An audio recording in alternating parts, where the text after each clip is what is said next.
Long before humans could create fire, they feared it. Lightning strikes dry grass on an open plain. Flames spread faster than anything alive.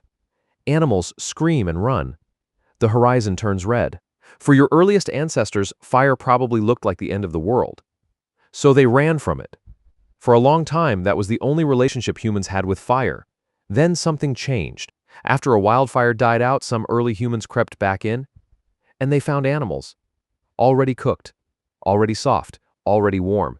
The meat was easier to chew, easier to digest, and it gave more energy than anything they had ever eaten raw.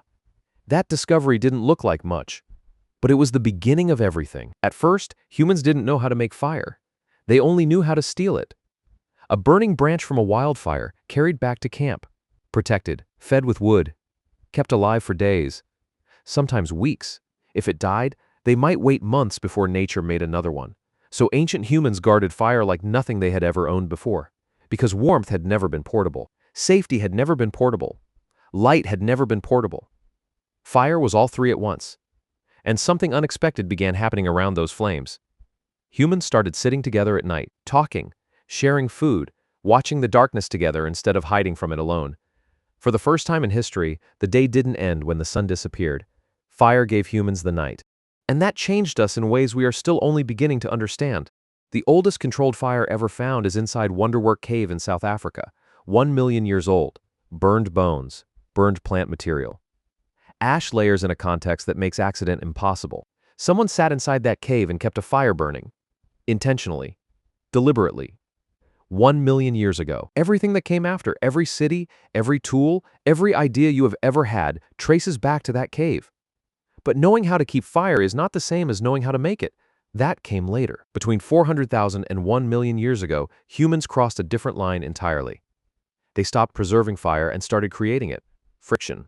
Two dry sticks rubbed together until the particles got hot enough to catch. Percussion. Flint struck against pyrite until a spark appeared. Imagine discovering that by accident, you hit two rocks together. A tiny star appears in your hand, made by you, not by lightning, not by nature, by you. That moment must have felt like something no word in any early human language could describe, because it meant humans no longer waited for nature's permission. They could make fire whenever they wanted, which meant they could go anywhere. Cold mountains, frozen plains, dark caves, open ocean shores. Fire became portable survival, and once humans controlled it, evolution accelerated. Cooking sounds ordinary to us, but biologically, it is one of the strangest things a species has ever started doing. Because fire began changing the human body itself. Before cooking, your ancestors spent an enormous amount of their day chewing. Raw meat is tough, wild tubers are fibrous, uncooked plant matter resists digestion for hours. Some researchers estimate ancient primates spent up to 6 hours a day just chewing. 6 hours, every day. Just to eat enough to survive. Their jaws had to be massive. Their teeth had to be huge. Their chewing muscles consumed a significant portion of their daily energy. Then came fire. Heat breaks down protein fibers in meat. It softens plant cell walls. It pre-digests food before it even enters the body. Suddenly, humans no longer needed enormous jaws to extract enough calories from the world. Over thousands of generations, the human face changed. Jaws became smaller, teeth shrank, the face flattened, the forehead rose. Ancient humans began looking less like apes and more like the person you see in the mirror. But the most important change wasn't in the face. It was inside the skull. Digesting raw food is expensive. Maintaining massive jaw muscles is expensive. Chewing for 6 hours a day is expensive. Cooking eliminated most of that cost. And the energy that was freed up had to go somewhere. So evolution redirected it into the brain. The human brain is only 2% of your body weight. It consumes 20% of your calories. It is the most expensive organ you have, and running it requires a reliable energy surplus that raw food simply cannot provide efficiently enough. Fire provided that surplus. Cooked food delivered more energy per meal than the same meal eaten raw. The gut shrank because it no longer needed to do as much work. The brain grew because it finally had the fuel it needed. This is not a minor detail.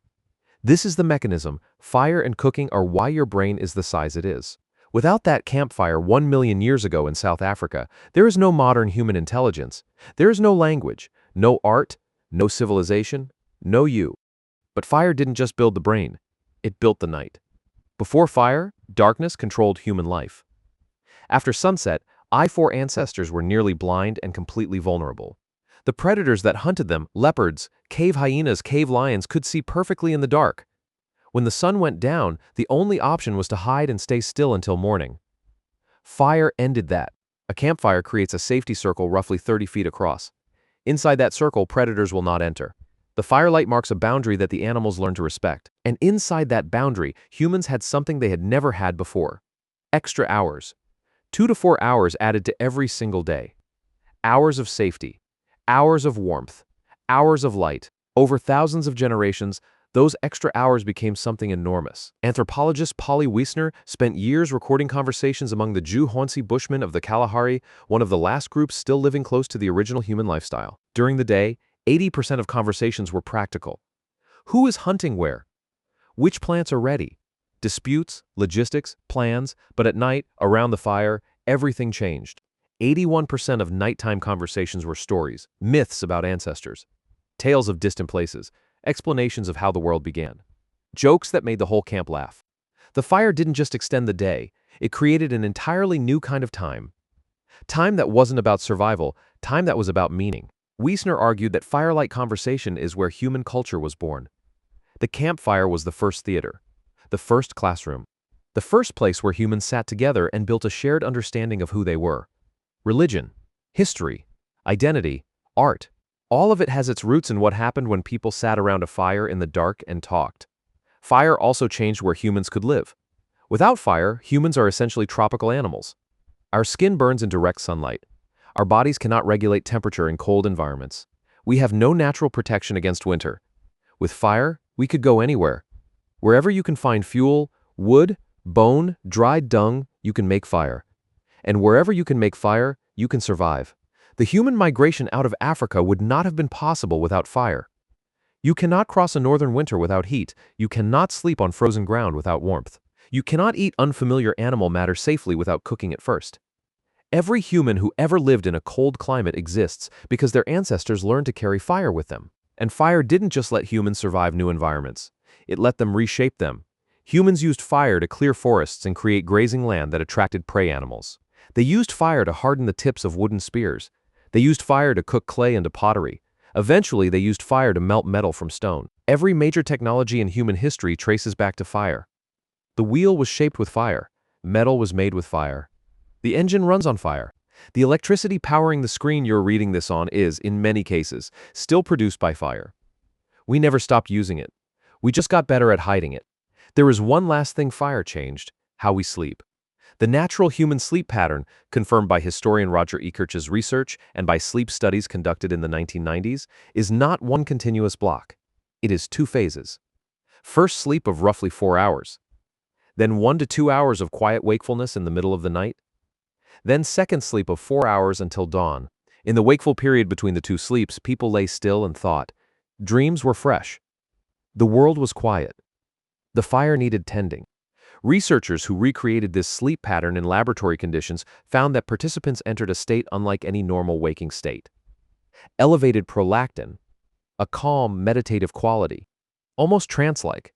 It was its own form of consciousness, built into the human biological rhythm, connected to the fire that needed watching.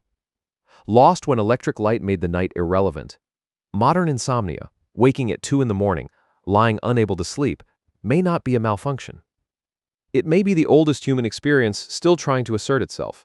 Fire built you. It built your brain, your face, your gut, your culture, your language, your sleep, and your ability to survive on every continent on the planet. Every technology that followed is downstream of fire. Everything starts there. 1 million years ago, inside a cave in South Africa, someone kept a fire burning through the night. You are what happened next.